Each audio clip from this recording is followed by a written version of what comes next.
Les étoiles après la Lune, ce sont les étoiles que les joueurs du Paris Saint-Germain aimeraient bien pouvoir toucher. Et malgré tout, chaque année, à la même saison, on a le sentiment que le club de la capitale est face à un plafond de verre. On en parle avec notre invitée Myriam Bensala. Bonjour à vous.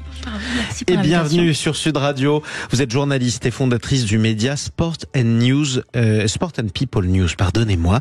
Le Paris Saint-Germain qui a perdu contre le Barça, c'était une surprise cette semaine au Parc des Princes et qui est condamné à gagner à Barcelone cette semaine. Est-ce que c'est crédible ? Oui, tout à fait. En plus, il n'y a qu'un but d'écart entre les deux équipes, donc tout est jouable. Et surtout, à ce niveau de la compétition, on peut croire à cette victoire parisienne parce que à ce niveau-là, toutes les équipes se valent. Ouais. À ce niveau physique et technique, tout va bien. Enfin, toutes les équipes se valent et sont à équivalent. Puis surtout, là, toute la différence se fera sur l'état d'esprit. Oui, sur l'état d'esprit, justement, l'état d'esprit des Parisiens, est-ce qu'il a laissé à désirer lors du dernier match Kylian Mbappé a été particulièrement critiqué. C'est vrai, mais s'il nous fait un beau match à l'image de Dembélé sur ce match aller, on peut prétendre une victoire. Et pourtant, on a l'impression que les Parisiens, au même stade de la compétition, arrivent toujours avec des joueurs qui sont en pleine forme et d'autres qui manquent à l'appel. Comment ça se fait que tout le monde ne soit pas au diapason ? Ça, c'est l'état d'esprit.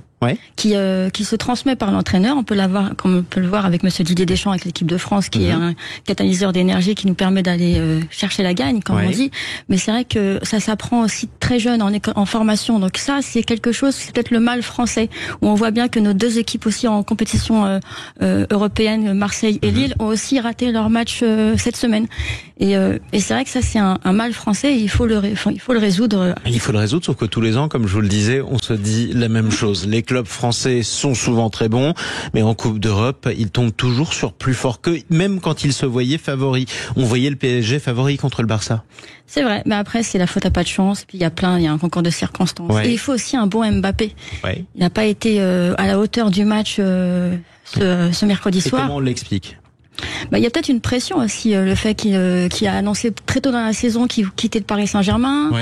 Le fait qu'il veut tellement tout gagner d'un coup, parce qu'il est en ligne de mire aussi pour gagner le Ballon d'Or et plusieurs Ballons d'Or, on lui souhaite. C'est parce qu'il a montré cette semaine contre le Barça justement qu'il voulait tout gagner. Ouais, mais c'est aussi de la pression psychologique qu'on peut lui attribuer. Et puis il faut être dans le match. Ça revient à cet état d'esprit. Est-ce qu'on est taillé pour l'événement ? Est-ce qu'on on peut tenir cette pression qui est aussi très très intense, et cette pression sur un match de Ligue des Champions, c'est pas que 10 minutes, c'est avoir ce pressing haut, surtout avec le Barça sur les 90 minutes. Il y a quelques grandes équipes comme le Barça, le Real Madrid ou le Bayern qui ont réussi sur quelques matchs à tenir cette pression sur 90 minutes, mais c'est très très rare. Oui. Alors ça fait plus de 10 ans que les Qatariens ont racheté le Paris Saint-Germain, ils lui ont donné une autre dimension très clairement. Avant ça, on rappelle, ce club n'avait gagné que quelques titres de champion de France. Aujourd'hui, c'est le club le plus titré du championnat. Pourquoi on a l'impression que Paris survole la Ligue 1, mais que survoler la Ligue 1 ne suffit pas à devenir le meilleur club d'Europe ? Déjà, il y a un écart de niveau. C'est important. Déjà, dominer la Ligue 1, c'est déjà très très bien. Aussi, ça nous rappelle aussi les 10 années de l'Olympique Lyonnais, qui aussi survolait la Ligue 1, et en Coupe européenne, c'était un peu plus délicat. Mais il y a cette envie à Paris quand même de gagner, de perforer. Il y a quand même depuis l'arrivée de Zlatan Ibrahimovic au club, et l'arrivée aussi des Qataris, il y a quand même une envie de performer, de gagner et d'avoir une culture un peu plus internationale. Donc c'est important, mais en même temps c'est un jeune club. On peut pas lui demander de gagner tout de suite, alors que par rapport à des cadors comme le Real, le Bayern ou Manchester United ou Barcelone même, on peut pas lui demander d'avoir tout de suite une histoire, un vécu, alors que c'est un très très jeune club. Ça c'est vrai, c'est un club qui est né dans les années 70 et malgré tout qui aligne presque toujours les meilleurs joueurs du monde, ce qui est pas forcément le cas des clubs qui l'affrontent. Par exemple, le Barça contre lequel le PSG va jouer a des joueurs d'exception, c'est une évidence. Malgré tout, il n'a pas Kylian Mbappé et pourtant ça suffit pas à Paris.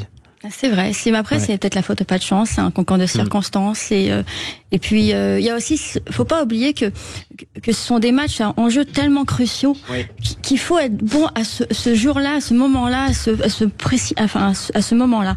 Et s'il suffit que dans votre préparation, il y a eu un petit bug, un petit couac, où il y a une information qui est mal passée, on reste humain. Oui, c'est ça. Et exactement. c'est aussi l'aspect humain qu'il faut prendre en compte. Et ça promet en tout cas un très beau match retour, non pas au Camp Nou devant 100 000 spectateurs à cause des travaux, mais dans le stade de Barcelone, le stade de Montjuïc.